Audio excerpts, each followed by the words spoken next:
नमस्कार दोस्तों, मैं अंकित श्रीवास्तव स्वागत करता हूं आप सभी का एक बार फिर हमारे द जीएस पाठशाला के इस शो पर। जी हाँ दोस्तों, हम आज बात करने जा रहे हैं पीजीटी और टीजीटी की 9, 10, 11, 12 की वैकेंसी आ गई है ना। हाँ, तैयारी सुना कि अब एग्जाम भी बहुत जल्दी होने वाला है, राइट। तैयारियों में बने रहेंगे। आज हम देखेंगे हमारे साथ कि आज इकोनॉमिक्स में क्या क्या सवाल पूछा जाता है। 9, 10, 11, 12 ये हम दोनों को ही टारगेट करेंगे, paper 1, paper 2, specially paper 2, right. चूंकि चलिए इसी बातों के साथ हम शुरुआत करते हैं। हाँ, एक चीज सेशन शुरू करने के पहले मैं आपको बता दूं कि कोशिश हमने किया है, हमने और हमारी टीम ने, कि बिल्कुल जीरो से शुरुआत करें। अगर आपकी ये पहली क्लास है तो जब आपका एग्जाम हो तो हमने ऐसा कोशिश किया है ना कि आपका जितना भी सिलेबस है वो टोटल इन्हीं क्वेश्चन सेट्स में कंप्लीट हो जाए, राइट। तो चलिए बिना देरी के शुरू से शुरू करते हैं। जीरो से हीरो तक का सपना हमारा। पहला सवाल ये रहा आपके स्क्रीन पे। जी हाँ दोस्तों, भाई सवाल पूछ लिया गया है कि अर्थशास्त्र को कितने भागों में बांटा गया है। अब हमारे सामने ऑप्शन है, ऑप्शन ए 2, 3, 4 या 5। जी हाँ, इसका जो सही आंसर होगा ये होगा 1, राइट। यानी कि ऑप्शन नंबर ए यानी कि 2। भाई देखो, अर्थव्यवस्था, अर्थशास्त्र जो है ना, अर्थशास्त्र, इसको 2 भागों में बांटा गया है, राइट। समझ लेते हैं हम लोग कौन कौन सा। एक जो होता है उसे हम कहते हैं समष्टि, एक को कहेंगे हम समष्टि अर्थव्यवस्था और दूसरे को हम कहेंगे व्यष्टि अर्थव्यवस्था। अरे बाप रे सर, ये क्या लिख दिए, समष्टि व्यष्टि, सर को समझ नहीं आया। मैंने कहा रुक जा भाई, समष्टि, जरा वर्ड पे गौर करो। समष्टि समष्टि है, ऐसा लगता है समस्त की बात की जा रही है, सबकी बात की जा रही है, बहुत बड़े पैमाने की बात की जा रही है? और देखो तो व्यष्टि, क्या नहीं लगता कि ये व्यक्ति के आसपास थोड़ा कॉन्वर्ट कर रहा है, राइट। व्यष्टि व्यक्ति है, समष्टि समस्त की बात हो रही है, सारी की बात हो रही है। बोले बहुत अच्छा है ना। तो ये बात हम समझेंगे। समष्टि का मतलब क्या होता है भाई? समष्टि का मतलब होता है ये बहुत बड़े पैमाने पर। ये क्या है भाई? ये बड़े पैमाने पर होता है। समष्टि, समस्त है ना, सबको हम लोग क्या करेंगे, इंक्लूड करेंगे। तो हम कहेंगे कि ये बड़े पैमाने पर है, ठीक है। अच्छा, बड़े पैमाने पर है, इसका मतलब सर अगर बहुत बड़ा है तो सर क्या इसको हम बृहद अर्थशास्त्र कह सकते हैं? बोले हाँ सर। तो समष्टि अर्थशास्त्र का दूसरा नाम हम यहां पर देखेंगे बृहद अर्थशास्त्र, बृहद अर्थशास्त्र। जी हाँ दोस्तों, आज हम कोशिश करेंगे कि जितने भी सवाल हैं और उन सवाल के अंदर में जो जो फैक्ट्स हैं वो सारी चीजें आपको बताई जाए। तो कॉपी पेन बिल्कुल तैयार लेकर के रहेंगे, है ना। हमने देखा कि भाई समष्टि हमारा बड़े पैमाने पे यानी कि बृहद अर्थशास्त्र। बोले बहुत अच्छा। अच्छा व्यष्टि, अच्छा व्यष्टि का क्या मतलब होता है? व्यष्टि का भी हम आपको बताया कि भाई ये क्या है, ये व्यक्ति के आधार पर है, यानी कि उपभोक्ता के आधार पर। बोले हाँ, एक व्यक्ति की बात हो रही है, छोटे लेवल की बात हो रही है। बोले अच्छा, तो क्या सर इसको हम, क्या इस व्यष्टि को हम सूक्ष्म अर्थव्यवस्था कह सकते हैं, सूक्ष्म अर्थशास्त्र कह सकते हैं? बोले हाँ बिल्कुल, इसे हम कहेंगे सूक्ष्म अर्थशास्त्र,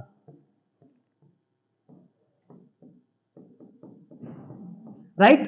तो भाई ये हमारा हब हो गया सवाल पूरा कंप्लीट। क्या हो गया भाई? सवाल पूछा गया था कितने भागों में बांटा गया? 2 भागों में बांटा गया। अगर पूछ ले कि कौन कौन सा, तो आपको ध्यान रखना है कि पहला समष्टि, ये बड़े पैमाने पर बृहद, और दूसरा व्यष्टि, व्यक्ति के रूप पर, छोटे पैमाने पर सूक्ष्म अर्थव्यवस्था, राइट। यहां तक का बात हो गया क्लियर। चलिए अब हम आगे चलते हैं हमारे आज के अगले सवाल पर। भाई अगला सवाल क्या है? अच्छा, आधुनिक अर्थशास्त्र के जनक किसे माना जाता है, राइट। आधुनिक अर्थशास्त्र का जनक किसे माना जाता है? Option A Chanakya, option B Adam Smith, option C Alfred Marshall, option D इनमें से कोई नहीं। चलिए हम बारी बारी से सबको एक एक करके देखेंगे कि अर्थशास्त्र के जनक किसे कहा जाता है, राइट। फिलहाल आपकी जानकारी के लिए आपको आंसर बता देते हैं। आंसर बी है ना, एडम स्मिथ को माना जाता है अर्थशास्त्र का, आधुनिक अर्थशास्त्र का जनक, राइट। अब हम शुरुआत करते हैं एक एक ऑप्शंस के साथ कि भाई ये चाणक्य, ये कौन थे भाई चाणक्य? थोड़ा इनके बारे में जानते हैं। इन्होंने लिखी एक किताब जिसका नाम है अर्थशास्त्र। लेकिन ध्यान रहे कि ये अर्थशास्त्र नाम से जो पुस्तक लिखी गई, ये अर्थशास्त्र की पुस्तक नहीं है। अब बोले भाई ये किस चीज की पुस्तक है? मैंने कहा देखो भाई, ये जो अर्थशास्त्र नाम से पुस्तक लिखी गई चाणक्य के द्वारा, ये राजनीति से संबंधित पुस्तक है। किस चीज से संबंधित है भाई? राजनीति से संबंधित है। बोले बहुत अच्छा। अच्छा बस सर, इसके बाद एडम स्मिथ की हम बात करेंगे, है ना। एडम स्मिथ ने एक किताब लिखी है, कौन सा? इनकी किताब का नाम है wealth of the nation, wealth of the nation, right, wealth of the nation, right. इसके बाद हम बात करेंगे हमारे अल्फ्रेड मार्शल की, है ना। इन्होंने भी एक किताब लिखी है, और ना बिल्कुल सीधा सीधा पूछ लिया जाता है कि अर्थशास्त्र से किताब किसने लिखी, वेल्थ ऑफ द नेशन किताब किसने लिखी, राइट। इसके बाद अल्फ्रेड मार्शल ने कौन सी किताब लिखी, इन्होंने जो लिखा इसे हम कहेंगे प्रिंसिपल्स ऑफ इकोनॉमिक्स।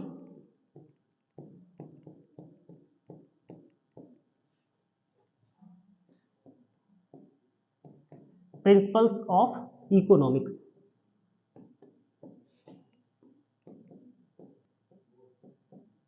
यानी कि अर्थशास्त्र के सिद्धांत, राइट। तो ये हो गई, तीन हो गए राइटर्स और तीन हो गई किताबें, और इन्हीं तीन किताबों में से भी कुछ घुमा फिरा करके पूछा जा सकता है, ठीक है। चलिए अब हम शुरू करेंगे अपना, आगे बढ़ते हैं हमारे आज के अगले सवाल की तरफ। भाई अर्थव्यवस्था के कितने प्रकार होते हैं। देखो अभी हमने थोड़ी देर पहले हमने एक क्वेश्चन करा था जिसमें पूछा गया, क्या सवाल है थोड़ा ध्यान से देखेंगे, अर्थशास्त्र को कितने भागों में बांटा गया। और अब हमने दूसरा सवाल लिया, अर्थव्यवस्था के कितने प्रकार है। तो ध्यान से जरा समझना भाई, अगर अर्थव्यवस्था है और अर्थशास्त्र है, अगर दोनों ही चीजें दी हुई है तो बहुत ध्यान से एकदम पिक करना है, राइट। हम बात करेंगे यहाँ पर अर्थव्यवस्था की, है ना, यानी कि अब भाई अर्थव्यवस्था कितने प्रकार के होते हैं। चलिए पहले इसको हम लोग एक बार देख लेते हैं, है ना। 2 प्रकार, 3 प्रकार, 4 प्रकार या 5 प्रकार, राइट। इसका सही आंसर होगा बी, यानी कि हमारा 3 प्रकार, हमारी जो अर्थव्यवस्था होती है ये होती है हमारे 3 प्रकार की, है ना जी। ऑप्शन क्या होगा 3, बोले बहुत अच्छा। अच्छा सर कौन कौन सा है जरा ये भी बताएंगे ना, क्योंकि इस पर भी हम लोग चर्चा करेंगे, है ना।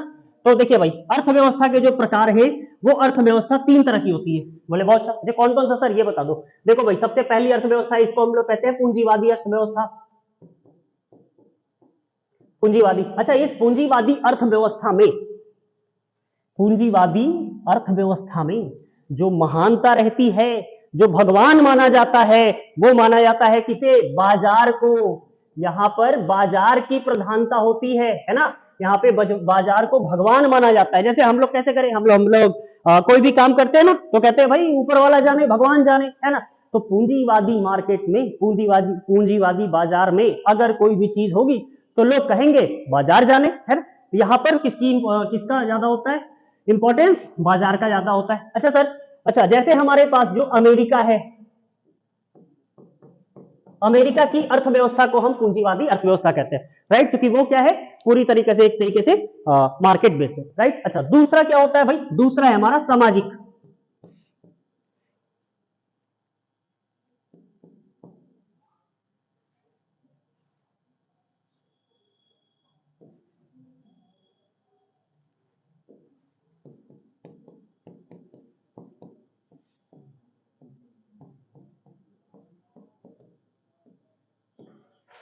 सामाजिक अर्थव्यवस्था, बोले बहुत अच्छा। अच्छा सर ये सामाजिक अर्थव्यवस्था क्या होता है ना, इसका दूसरा नाम लोग समाजवादी अर्थव्यवस्था भी कहते हैं, इसे सामाजिक या समाजवादी भी कहते हैं, है ना जी।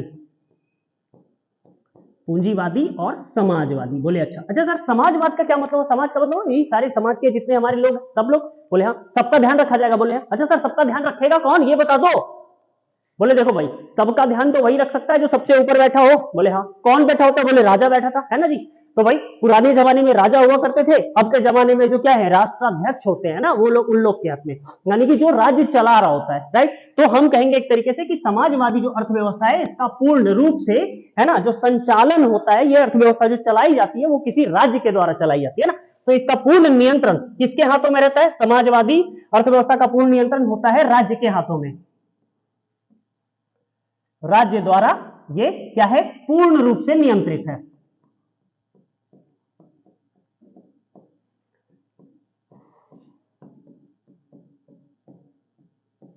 पूरी तरीके से ये क्या होती है राज्य के द्वारा संचालित की जाती है। अच्छा इसके बाद सर एक और होता है, इसे हम कहते हैं मिश्रित अर्थव्यवस्था।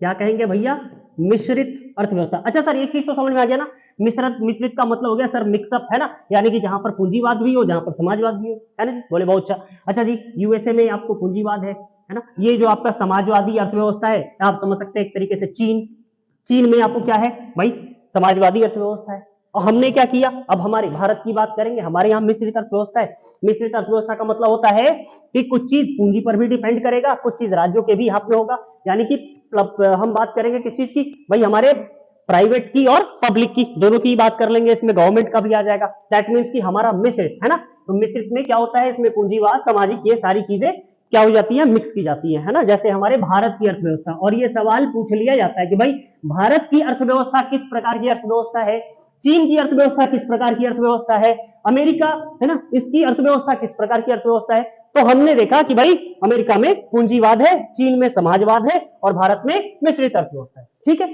चलिए आगे हम चलते हैं हमारे प्रश्न नंबर 4 पर। भाई अगला सवाल क्या है, कहा कि भाई विकास की अवस्था के आधार पर, ध्यान देने वाली बात है, विकास की अवस्था है ना, इसके आधार पर अर्थव्यवस्था के कितने प्रकार।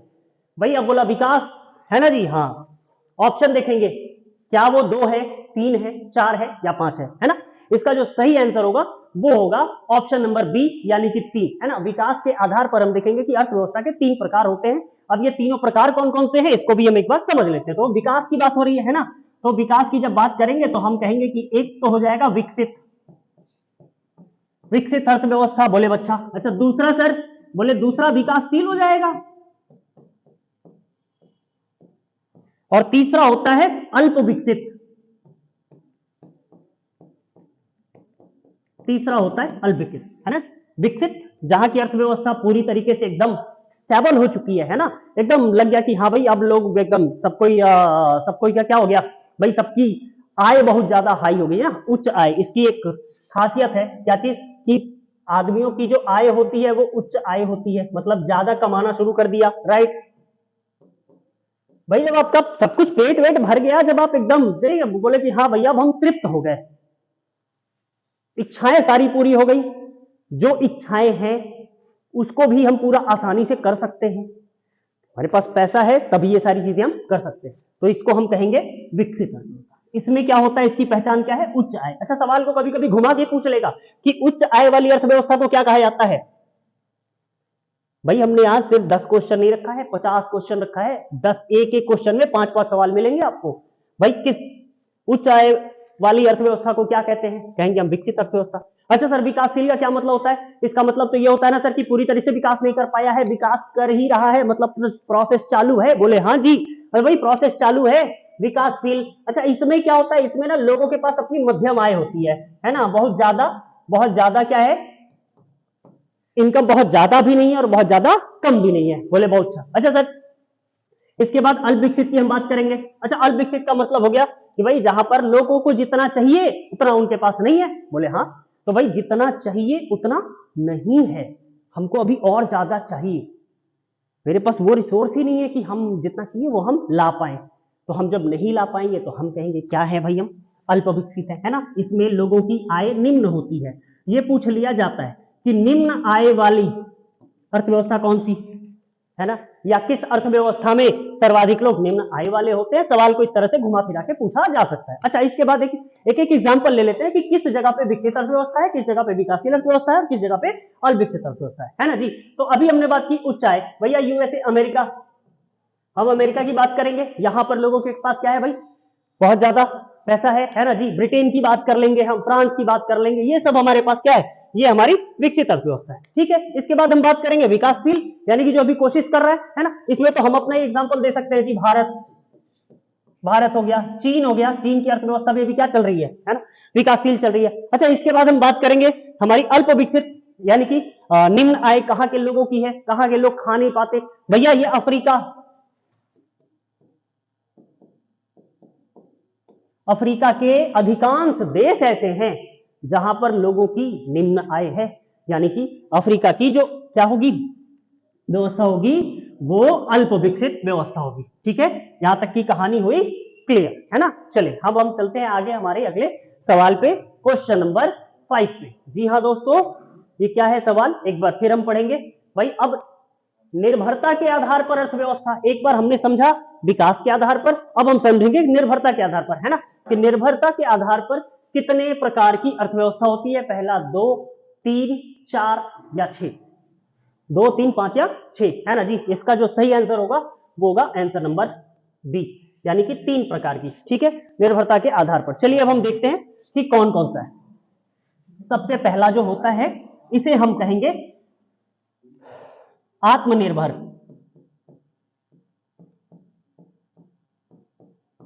है ना। दूसरा जिसे हम कहेंगे परस्पर निर्भर,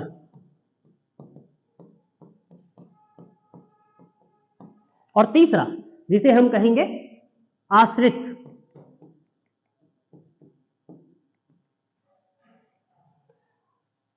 आत्मनिर्भर का मतलब हुआ आत्मनिर्भर भारत, खुद में सफिशिएंट, है ना भाई। वैसी अर्थव्यवस्था जो आत्मनिर्भर हो, जिस अर्थव्यवस्था को किसी और अर्थव्यवस्था की जरूरत ना हो। मान के चलो क्या है, देश है भाई, ये धरती हमारी, यहाँ का एक देश ऐसा है, इस देश को नहीं जरूरत है बाकी सारे देशों से, है ना, कहीं से कुछ भी, कोई भी सामान मंगाने की, कहीं अपना सामान भेजने की। ये अपना सब कुछ एक ही जगह उगा लेते हैं, सब कुछ एक जगह बना लेते हैं, सब कुछ एक जगह अपना क्या कर लेते हैं, अपना जो भी चीज इनको चाहिए होता है, ये सारी चीजें ये अपने ही देश में कर लेते हैं। क्या वर्तमान में कोई ऐसा देश है जिसकी अर्थव्यवस्था सिर्फ और सिर्फ उसी की अर्थव्यवस्था पर टिकी हो, किसी और देश में ना हो? नहीं जी, आज के डेट में पॉसिबल ही नहीं है ना, क्योंकि भाई अब तो सारी चीजें ऑनलाइन हो गई है ना, जो यहाँ है वो वहां है, तो सारी चीजें, तो आज के डेट में लगभग कोई भी देश ऐसा नहीं है, हम क्या कहेंगे भाई, कोई भी देश ऐसा नहीं है जो क्या है, आत्मनिर्भर है। तो हम कहेंगे कि ऐसा कोई भी देश नहीं है, कोई देश नहीं है आज के डेट में, है ना जी, पॉसिबल ही नहीं है। कैसे हो जाइएगा, हमारे पास भी कुछ सामान बनता है, भारत से भी बिना सामान गए कुछ हुआ है नहीं, चाइना से सामान जाएगा ही जाएगा है, अमेरिका वाला अपने सामान भेजबे करेगा, तो हर जगह सामान तो पहुंचना ही है, राइट, और लोगों को खरीदना भी है। तो हम, अच्छा, परस्पर निर्भर का मतलब होता है कि ये लोग क्या करते हैं, एक दूसरे से सहयोग, ये लोग एक दूसरे से सहयोग करते हैं, मतलब एक देश दूसरे देश से आएगा सामान खरीदने, है ना जी, ये भाई साहब यहां जाएंगे अपना सामान बेचने खरीदने, ये दोनों के बीच क्या चलता रहेगा, व्यापार चलता रहेगा, यहाँ पे कोई और देश भी आ जाएगा, है ना, इनके साथ भी व्यापार होना, इनका भी शुरू हो जाएगा, मतलब सारे लोग एक दूसरे के साथ क्या कर रहे हैं, कॉपरेट कर रहे हैं। तो हम इसे कहेंगे, ये हो गई हमारी क्या चीज, परस्पर निर्भर। और इसके बाद जो आता है वो आता है हमारा आश्रित। आश्रित का मतलब होता है कि ऐसी अर्थव्यवस्था जो किसी और देश की अर्थव्यवस्था पर टिकी हो, है ना, कोई ऐसा देश जो किसी और देश पर खाने के लिए, अपने डिफेंस के लिए, हर एक चीजों के लिए, सारी चीजों के लिए किसी और देश पर निर्भर होता है, उसे हम कहते हैं आश्रित अर्थव्यवस्था। ठीक है, चलिए अगला सवाल ये है, क्या भाई, उत्पादन के कारक निम्न में से कौन कौन से हैं? उत्पादन के कारक, थोड़ा ध्यान से समझेंगे, उत्पादन के कारक, है ना, इसका मतलब क्या हुआ भाई, इसका मतलब ये हुआ कि सर हम उत्पादन करेंगे, उसके लिए हमको क्या क्या चीज चाहिए, है ना। चलिए ऑप्शन देखते हैं, हमको श्रम चाहिए क्या, भूमि चाहिए क्या, पूंजी चाहिए क्या, ये सारी चीजें चाहिए। चलिए हम समझते हैं इसको। देखो भाई, उत्पादन करने के लिए तो सबसे पहले किस चीज का उत्पादन करना है, सबसे पहले तो ये देखेंगे, तो पता चला कि अच्छा चलो ठीक है, अपन चलो कुछ बनाते हैं, किस चीज का फैक्ट्री डाल दिया, वही फैक्ट्री डालोगे, क्या चाहिए, सबसे पहले जमीन चाहिए, नहीं चाहिए, हाँ सबसे पहले जमीन चाहिए, बोले हाँ, अच्छा सर जमीन चाहिए, फिर उसके बाद पैसा भी चाहिए मशीनरी खरीदने के लिए, हाँ टूल्स वगैरह खरीदने के लिए, बोले हाँ, इसका मतलब पूंजी भी चाहिए। अच्छा सर जमीन और पूंजी है, लेकिन आप मेहनत नहीं करो तो उत्पादन कर पाओगे क्या, बोले बिल्कुल नहीं, यानी कि श्रम भी चाहिए, यानी कि हमारा ये तीनों ही ऑप्शन सही है ना, ये क्या हो जाएगा हमारा ऑप्शन नंबर डी, यानी कि ये सारे। तो उत्पादन के कारक हम कहेंगे कि जो महत्वपूर्ण कारक क्या है, श्रम, पूंजी और भूमि, है ना, ये तीनों ही क्या है, ये उत्पादन के कारक है। ठीक है, चलिए आज हम बढ़े आगे प्रश्न नंबर 7 पर। चले भाई, बहुविध फसल प्रणाली क्या है, बहुविध फसल प्रणाली। जी हाँ दोस्तों, हम देखते हैं एक समय में क्या है ऑप्शन, एक समय में एक खेत में बहुत सारी फसलें उगाई जाती है, एक भूमि पर एक वर्ष में एक से ज्यादा फसलें उगाई जाती है, साल भर में सिर्फ एक फसल उगाई जाती है, या इनमें से कोई नहीं। बहुविध फसल, बहुविध फसल का मतलब होता है ना, जब एक ही भूमि पर, जब एक ही भूमि पर साल भर में अलग अलग फसल उगाया जाए, बहुत सारा फसल उगा लिया जाए, बहुविध फसल हो गया, बहुत सारा फसल हो गया, नहीं जी, बहुविध फसल, बहुत सारा फसल हो गया। तो भाई बहुत सारा फसल होगा कब होगा, हाँ भाई जब हम साल भर में, एक वर्ष में एक से ज्यादा फसल लगाएंगे तब ना जी, राइट। और नॉर्मली हमारे भारत में क्या होता है, रबी फसल और खरीफ फसल, ये क्या है, ये मुख्य रूप से हमारे यहाँ पाई जाती है, ठीक, रबी और खरीफ। ठीक है, चलिए अच्छा, इसमें एक चीज और आपको बताए थे ना कि रबी फसल कौन कौन सी है ना, ये आप कमेंट बॉक्स में डालें कि रबी फसल कौन कौन सी है और खरीफ फसल कौन कौन सी है। ठीक है, इसके बाद एक और फसल होती है, इसे जायद फसल कहते हैं, वो भी आप लोग कमेंट बॉक्स में डालेंगे, राइट। चलिए इसके बाद हम पढ़े, अच्छा जरा सा इसको समझते हैं ना, क्वेश्चन नंबर 7 को थोड़ा सा समझते हैं कि बहुविध ये फसल प्रणाली है क्या।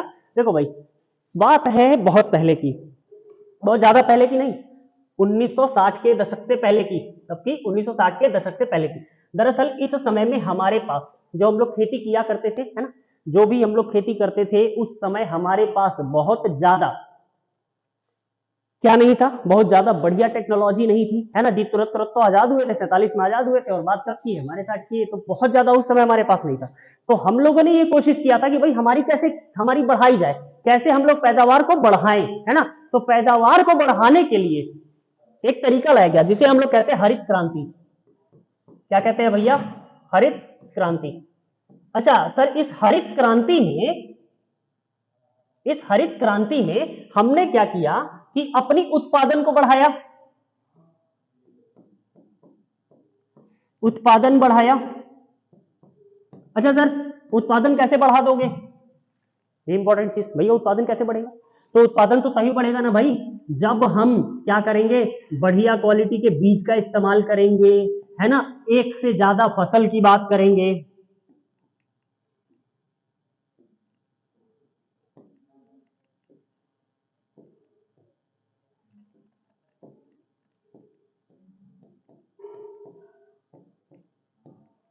इसके साथ साथ हम लोग खाद उर्वरक का इस्तेमाल क्या करेंगे, बढ़िया खाद उर्वरक का इस्तेमाल करेंगे जो बनाया गया है ना जी। और इससे पहले, हरित क्रांति से पहले हम लोग परंपरागत बीज का यूज किया करते थे।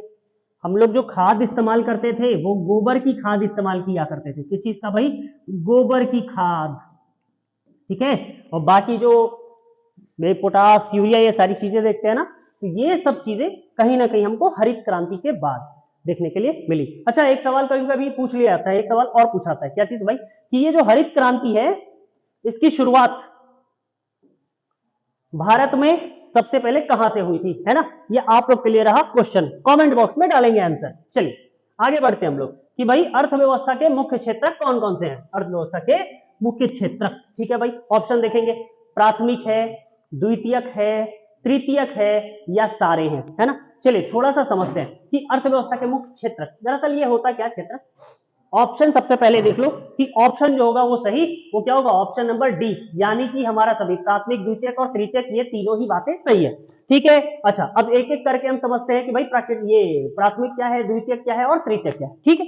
चलिए भाई, प्राथमिक जो है हमारा, प्राथमिक जो क्षेत्र है ना, इसको हम लोग कृषि क्षेत्र भी कहते हैं।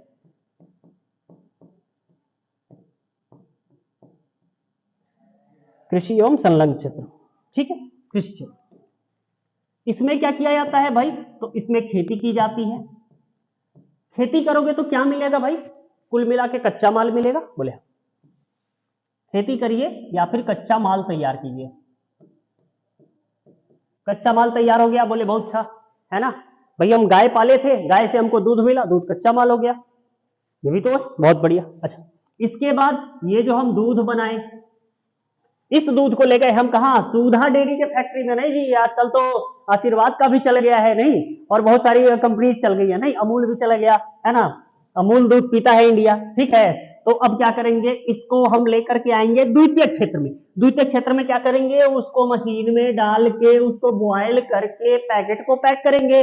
करते हैं नहीं करते हैं, बोले हाँ करते हैं। तो पहले तो निकाल लिया कच्चा माल, पहले तैयार किया, पहले दूध ले लिया, खेत में अगर खेती कर रहे हैं तो गेहूं निकाल लिया, है ना जी, गेहूं निकाला, फैक्ट्री में लेके आया, बिस्किट बनाया। तो ये जो आप बना रहे हो, ये जो बिस्किट बना रहे हो या दूध को आप पैक कर रहे हो, उसका दही बना करके क्या कर रहे हो, डेयरी का जो इस्तेमाल कर रहे हो, इसको हम कहेंगे औद्योगिक, है ना, इसको हम कहते हैं औद्योगिक क्षेत्र, ठीक। इसमें उद्योग की बात की जाएगी, है ना। क्या बन गया भाई, अब हम गेहूं लाए थे, हमारे पास बिस्किट बन के तैयार है। हम दूध लेके आए थे, है ना, हमारा ये दूध अब पैकेट तैयार है। अब सवाल है कि भैया दूध बन के तैयार है, डिलीवरी भी तो कोई करना चाहिए, बिस्किट बन के तैयार है, कोई बेचने वाला भी तो चाहिए, है। ऐसा तो है नहीं कि सारे लोग फैक्ट्री पहुंच जाते हैं, भाई यह पार्ले जी बिस्किट चाहिए, हाँ एगो एगो, है ना। हमको याद है बचपन में हम लोग बड़ी पार्ले जी पर खेले हुए मैच, है ना, एगो पार्ले जी, दो गो पार्ले जी, तीन तीन गो पार्ले जी, हम लोग पार्ले जी पर मैच खेला करते थे, ठीक। तो ये जो पार्ले जी वाली बात है, अब क्या दो पार्ले जी लाने हम लोग फैक्ट्री में जाएंगे नहीं ना, दुकानदार के पास जाएंगे। तो ये जो होता है वो जो दुकानदार वाला सिस्टम है ना, तो दुकान क्या करेगा, यहां से खरीद के लेकर के अपने दुकान में लाके सजाएगा, आप पहुंचिए ठीक कहां, दुकानदार के पास, अंकल अंकल क्या भाई हमको फलाना सामान दे दीजिए, दुकानदार भाई दे दिया आपको। तो देखो आपको यहां नहीं जाना पड़ा ना, अगर ये दुकानदार नहीं होता तो आपको यहां जाना पड़ता, बोले हाँ। तो आपको यहां से जाने से बचा रहा है, वो आपके कष्ट को बचा रहा है, बोले हाँ। यानी कि सर आपकी सेवा कर रहा है, बोले हाँ। तो इसको हम लोग कहते हैं, इस क्षेत्र को हम कहेंगे हमारा सेवा क्षेत्र। क्या कहेंगे भाई, जो तृतीय क्षेत्र है इसे हम कहेंगे सेवा क्षेत्र। ठीक है, चलिए भाई,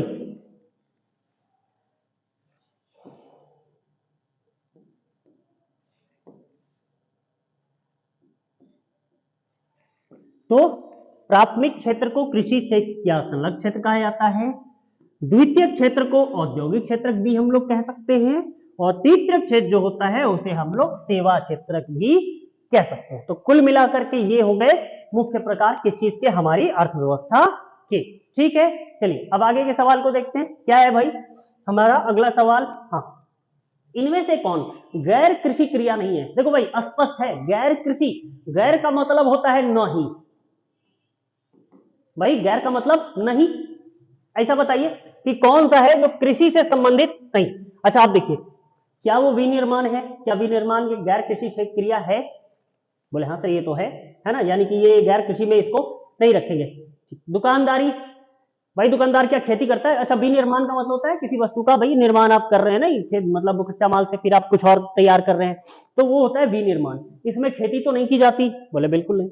अच्छा दुकानदार, सर दुकानदार क्या बचता है, सामान बेचता है, अपने खेतों में उगा के बेचता है क्या।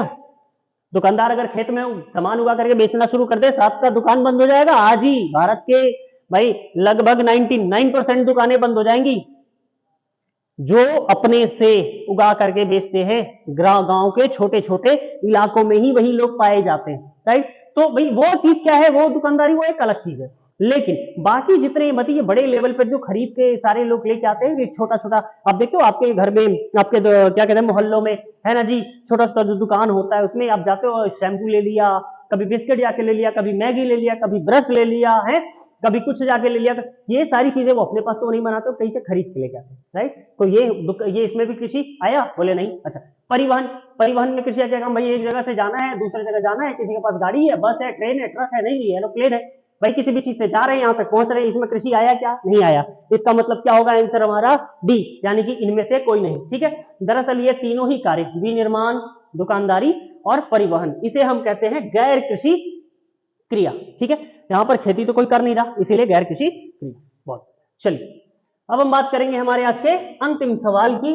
ठीक है, क्या है भाई, सवाल है कि इनमें से कौन मानव पूंजी में निवेश नहीं है, इनमें से कौन मानव पूंजी में निवेश नहीं। अच्छा मानव पूंजी क्या क्या है ऑप्शन, शिक्षण, प्रशिक्षण, स्वास्थ्य, अस्थायी पूंजी, इनमें से कौन, ध्यान से देना, निवेश नहीं है। अच्छा पहले तो ये बताइए कि मानव पूंजी का मतलब क्या है। सबसे पहले तो इसी को समझ लेते हैं कि मानव पूंजी, देखो भाई हम जितने लोग हैं है ना, हम लोग भी क्या है, हम लोग भी काम करते हैं, अपने देश के लिए काम करते हैं। कोई एक ऐसा आदमी, भाई सारे लोग अगर बैठ जाएं तो देश में कोई काम करेगा, बोले बिल्कुल नहीं। तो लोग काम कर रहा है ना जी देश के लिए, बोले हाँ। तो लोग भी तो एक तरीके से पूंजी है, सोच के देखिए भाई, लोग भी तो आपके लिए काम कर रहे हैं, क्या लोग आपके क्या नहीं है, पूंजी नहीं है, बोले हाँ सर पूंजी तो हुए। अच्छा सर ये पूंजी है ना, तो सरकार क्या करती है ना कि आपके यहाँ जैसे हम लोग हैं, हम लोग सारे भाई, हम जिस भी फील्ड के आप लोग हैं, सारे जो कर्मचारी लोग हो गए जिनका जॉब हो जाता है, उनको भी देखते हो हमेशा बार बार उनको ट्रेनिंग दी जाती है कि काम कैसे करना है।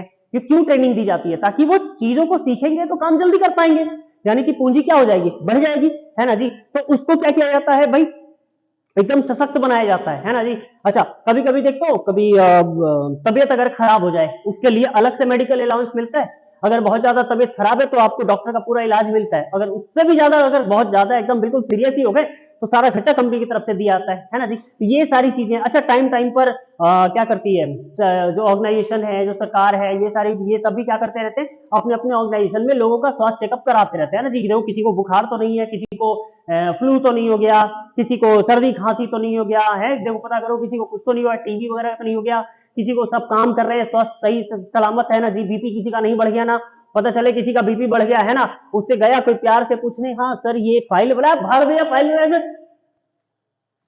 काम बिगड़ जाएगा ना जी। बोले हाँ, तो बीपी का भी ध्यान रखना पड़ता है।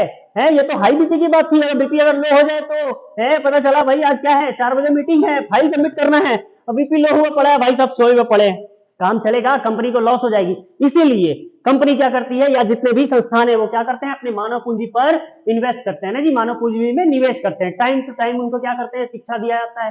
ठीक है जी, छोटा बच्चा है, कोई भी बच्चा है, आप देखते हैं क्या चीज की, हमारा 14 साल तक का जो बच्चा है उसकी पढ़ाई बिल्कुल मुफ्त कर दी गई है सरकार के द्वारा। क्यों? क्योंकि वो पढ़ेगा इंडिया तभी तो आगे बढ़ेगा इंडिया।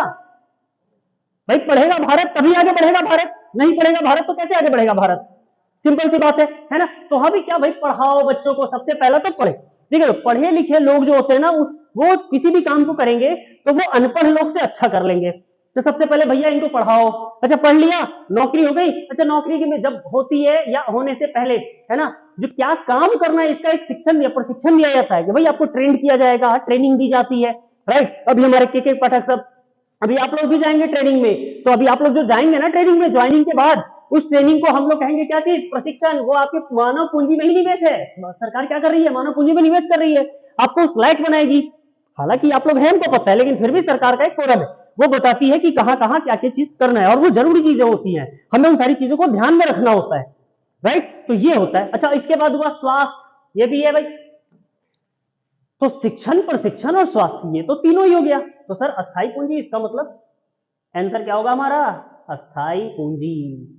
अस्थाई पूंजी क्या है, ये निवेश नहीं है इंसान पे। अच्छा सर अस्थाई पूंजी क्या है, थोड़ा सा इसको बताते हैं। देखो अस्थाई पूंजी का मतलब, देखो पूंजी जो है ना वो दो तरीके की होती है। पूंजी समझते हैं हम लोग कि पूंजी हमारा दो तरीके का, कौन कौन सी पूंजी भाई, एक तो हो गया अस्थाई और दूसरा हो गया अस्थाई। अच्छा इस अस्थाई को, चूंकि ये अस्थिर नहीं है, एक जगह टिका नहीं है, इसको हम कार्यशील कह देते हैं। चलो भाई कार्य करते रहो, कार्यशील पूंजी है ना। तो ये सवाल पूछ लिया जाता है कि कार्यशील पूंजी को क्या कहा जाता है। हम लिखेंगे भाई हमारा कार्यशील पूंजी एक तरीके से क्या है, अस्थाई पूंजी है। राइट, ये क्या है हमारा, अस्थाई पूंजी। ठीक, अच्छा सर ये जो कार्यशील पूंजी है, ये अस्थाई पूंजी है, ये क्या है, थोड़ा सा अब इसको समझते हैं कि अस्थाई पूंजी का मतलब क्या हुआ। देखो अस्थाई का मतलब हो गया कि भैया एक बार खर्चा किया तो कुछ दिन के लिए एकदम निश्चिंत हो जाओ कि बस हो गया भाई साहब, खर्चा कर दिए, हो गया, लंबा समय तक चलेगा, है ना। इसको कहते हैं अस्थाई निवेश, अस्थाई पूंजी। भाई अब लंबे समय तक क्या होता है, देखो आपका मकान, भवन कह लीजिए, भवन होता है क्या, मकान बना दिया, हो गया क्या, बोले हाँ। सर भूमि होता है क्या, भाई एक बार जमीन खरीदा, भाई वो हमेशा के लिए हो गई क्या, हाँ जी। इसके बाद देखो हम देखेंगे, मशीनों की बात करेंगे। भाई हम एक बार अगर मशीन हम खरीद लिए, है ना, तो कुछ साल तक के लिए तो एकदम निश्चिंत रहिए। तो हम बात करेंगे मशीन, यानी कि मकान यानी भवन, भूमि, और जो मशीन है ये आपकी हो गई क्या चीज, हमारी अस्थाई पूंजी, है ना जी। और अस्थाई पूंजी में क्या आता है भाई, कार्यशील पूंजी। देखो भाई कार्यशील पूंजी मतलब ये भी, पैसा तो यहाँ भी खर्चा किया हो, लेकिन ये अस्थिर नहीं है, आज है कल नहीं रहेगा। तो क्या होगा भाई, कल हो सकता है बढ़ जाए, घट जाए, कम हो जाए, खत्म हो जाए, गायब हो जाए, कुछ भी हो सकता है ना जी। मतलब बढ़ता घटता रहेगा, इसका एक जगह कोई फिक्स नहीं रहेगा। तो क्या क्या फिक्स नहीं रहेगा भाई, जो आपके पास नगद मुद्रा है, जो आपके पास क्या है, जो आपकी मुद्रा है, जो आपकी नगद मुद्रा है, क्या भैया ये हमेशा उतनी की उतनी ही रहने वाली है। अगर उतनी ही रहने वाली है तो फिर बंद कर दो व्यापार, कोई मतलब ही नहीं बनता व्यापार करने का। नॉर्मल सी बात है ना भाई, अगर उतना ही रखना है पैसा को तो फिर व्यापार ही बंद कर दो, कोई मतलब नहीं बना। व्यापार क्यों करते हैं, ज्यादा पैसे के लिए ना। तो भाई पैसे अगर हम स्थायी कर लेंगे तो दिक्कत होगा नहीं, यानी कि नकदी मुद्रा क्या होगी, हमारी कार्यशील पूंजी होगी। ठीक है, और इसके बाद इसमें एक और जोड़ लेते हैं, क्या, कच्चा माल भी तो है ना बॉस। भाई कच्चा माल ये स्थायी थोड़ी रहता है। हाँ, किसी डेयरी वाले के पास भाई आ जाया, कितना, मान लो कि 1000 लीटर किसी के पास दूध आ गया, और वो सोचे कि भाई हम इसको 4 साल चला लें, 5 साल चला लें, चला पाएगा, 4 दिन 2 दिन तो चला ही नहीं पाएगा। अगर उसको वैसे ही रख दे, है ना, तो बहुत ज्यादा दिन तक, हाँ उसमें कुछ टेक्नोलॉजी ला, उसमें कुछ सुधार करके, है ना, कुछ उस तरीके से केमिकल्स वगैरह का मिक्सअप करके उसको कुछ दिन तक रखा जाता है, लेकिन काफी लंबा पीरियड नहीं रख सकते, यानी कि क्या हो जाएगा, बदल जाएगा, है ना। यही क्या हो गया, हमारा अस्थायी हो गया, कार्यशील हो गया। ठीक है, यहां तक की बात अब तक तो हो गई क्लियर, है ना। तो ये रहे 10 सवाल, मैंने कोशिश किया कि भाई इन 10 सवालों में ज्यादा से ज्यादा आपको दे सकूं। ठीक है, तो लगे रहे और लास्टली आपसे ये कहेंगे कि भाई कीप रिवीजन, है ना, हमेशा रिवीजन करते रहेंगे और बने रहेंगे हमारे साथ, मिल बांट के हम लोग एकदम फोड़ेंगे जी, टीजीटी और पीजीटी दोनों ही फोड़ेंगे, है ना जी। उसी जोश और जुनून के साथ फिर मिलते हैं कल। नमस्कार, मैं श्रीवास्तव।